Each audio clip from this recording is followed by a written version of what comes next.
Effectivement, où c'était une des manières, l'une des oppressions majeures, c'est comment on écrase ces rituels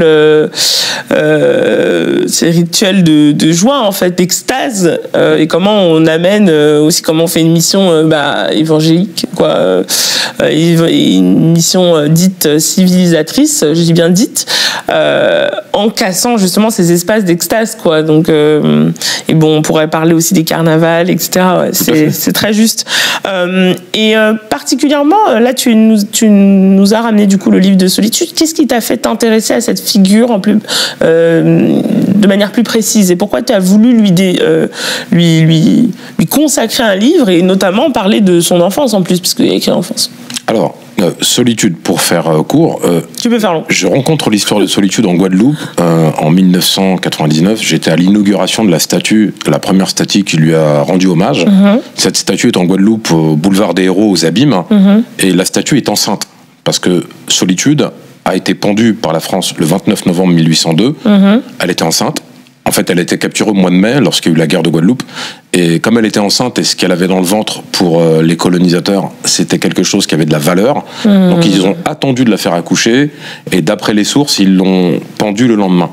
Donc, quand moi je vois cette statue enceinte, je connaissais l'histoire de Solitude à travers un roman qui avait été fait, qui s'appelle d'ailleurs La mulâtresse Solitude, par André Schwarzbach. Je lis ce roman, et là j'ai quelques frustrations en me disant...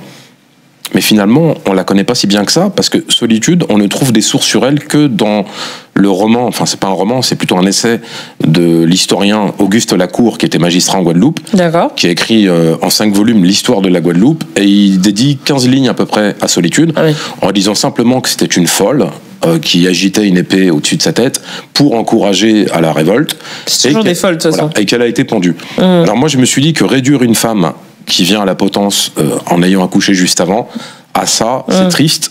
Et du coup, j'ai fait le pari d'aller faire des recherches très rigoureuses. Ça m'a pris 10 ans. J'ai vraiment cherché, j'ai croisé des sources, etc. En m'appuyant sur des gazettes de l'époque, des archives, en essayant de trouver qui elle était, qui était sa mère, où était-elle en tant qu'esclave. J'ai réussi à trouver tout cela en tirant des fils. Et donc, j'ai sorti un premier ouvrage qui s'appelle Le Cri de l'innocence, qui est mon premier roman, qui faisait 650 pages, qui est assez dense. Et convaincu que j'étais dans la bonne voie, eh bien j'ai sorti Solitude Enfance volume 1, c'est en 2 volumes. Le deuxième s'appelle Révolte. Et justement, tout le propos, c'était de redonner ce qu'on disait juste avant, son humanité à Solitude. Et je me suis servi de cette figure centrale, parce que je suis un afroféministe convaincu, et je me suis dit, en tant que femme noire, ce qu'elle incarne, c'est pour ça que moi je dis jamais mulâtresse, qui est un mot, entre guillemets, que les colons donnaient aux gens qui étaient mélangés, entre guillemets, et dans mon livre, je le cite, elle dit, on m'appelle mulâtresse comme si j'étais une mule, et que j'étais le mélange entre un cheval et une jument. Et en plus, la mule ne peut pas se reproduire. Et ce mot-là, je le trouve quand même, entre guillemets, à connotation raciste, hein, soyons très clairs. Mais c'est clair. Mais j'en veux à personne. Quand on dit la mulâtresse Solitude, bon, c'est pas très grave.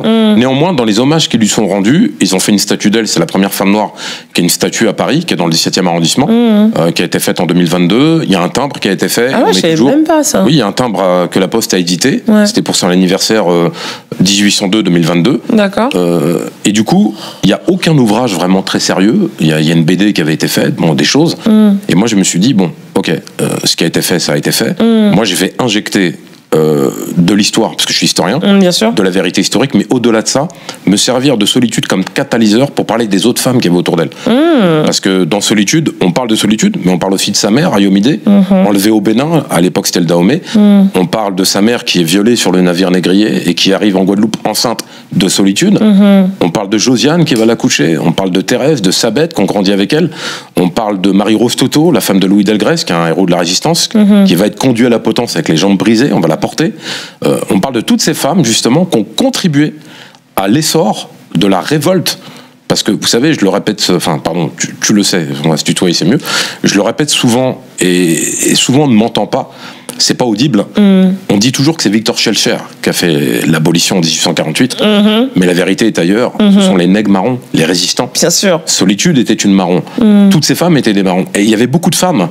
Et la femme aux Antilles a un poids très important dans la culture antillaise, la culture créole. Et donc c'est pour ça que je le redis, Solitude est un catalyseur qui permet de parler de toutes ces femmes, mais surtout, encore une fois, c'est pas un livre de victimisation. C'est un roman historique qui raconte son histoire, mais c'est surtout l'histoire de la résistance, l'histoire de la résilience et l'histoire du combat pour être libre.